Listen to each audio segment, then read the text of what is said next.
Essas medidas tomadas usando como a maior base de argumento questões políticas em detrimento das questões comerciais propriamente ditas. Como é que o senhor avalia essa decisão de Trump baseada nesses argumentos? O senhor entende como justa, correta, adequada para a relação entre os países como se dá ao longo de tantos anos? Olha, eu acho que todos os países do mundo, me parece que a exceção é o nosso país, o Brasil, tem conseguido uma interlocução com o Trump. Né? O Trump está mostrando que tem uma disposição com o governo brasileiro, especialmente com o Lula.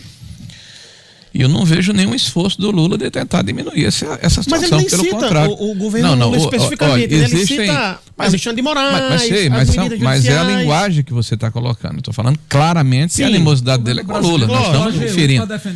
Né? O fato é que a Dilma, quando assumiu os BRICS, falou a mesma coisa. Né? Que é a pessoa que é preposta do Lula lá no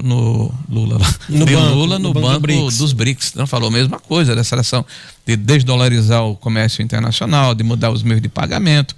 Né? Então, não é uma coisa isolada. E o porta-voz desse processo tem sido o Brasil. Então, o presidente Lula, de forma deliberada, tem se colocado numa situação de antagonismo absolutamente gratuito ao maior país do mundo. Então, por que isso? Está nos colocando no meio desse jogo. Então, é claro que eu vou repetir o que eu comecei falando aqui. Nós lamentamos o que está acontecendo. Nós achamos que isso é ruim para o país. Nós não achamos isso bom para o país. Eu não vou aqui tecer loas ao presidente Trump porque ele está retaliando o país. Se ele fizesse esse processo de retaliação especificamente a uma pessoa física porque ultrapassou direitos humanos ou o regramento judicial do outro país, é uma coisa.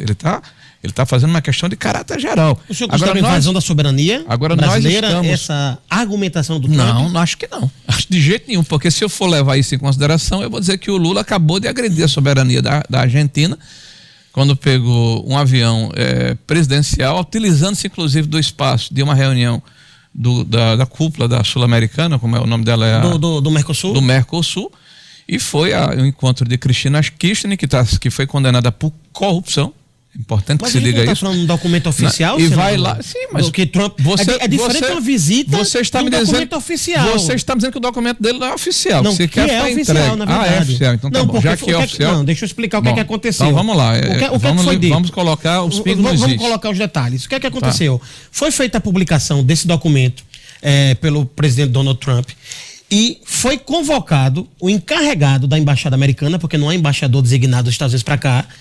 Há um ano e meio e o presidente Lula ainda não resolveu esse problema. Não, mas quem tem que designar é o governo americano. Evidente que é um desconforto. Ou as pessoas estão adormecidas dentro da embaixada brasileira, da Itamaraty.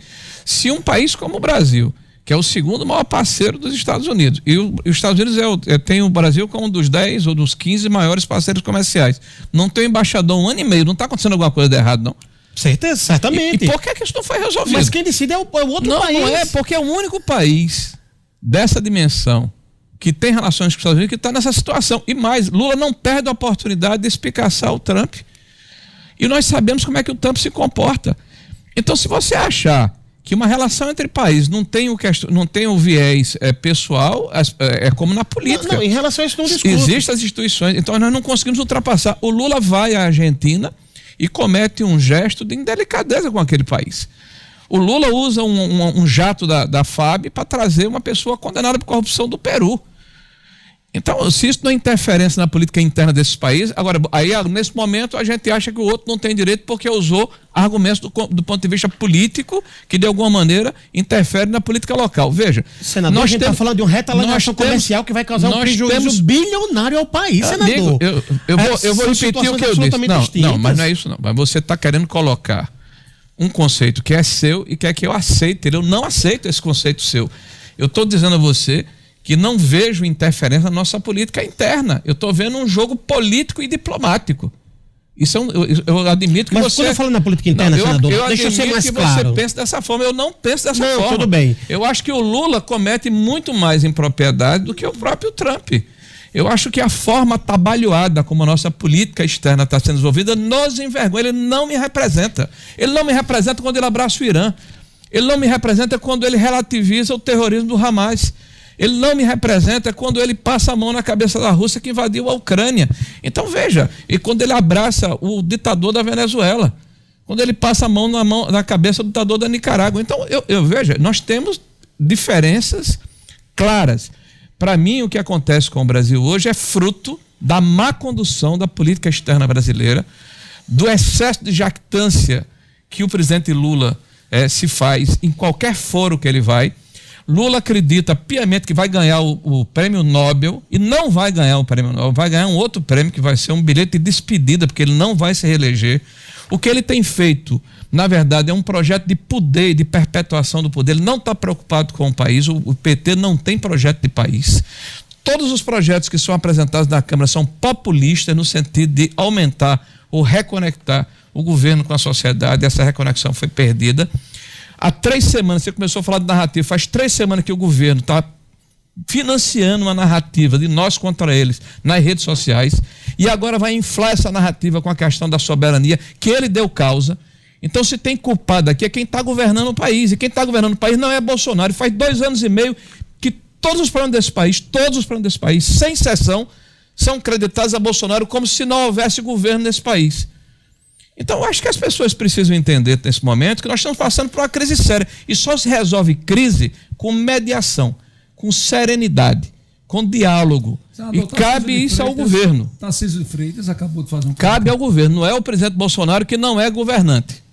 Então não se impute a quem não está governando a responsabilidade de quem deveria estar governando e não faz. Mas o problema é quem fez isso, quem imputou a responsabilidade, senador, me perdoe.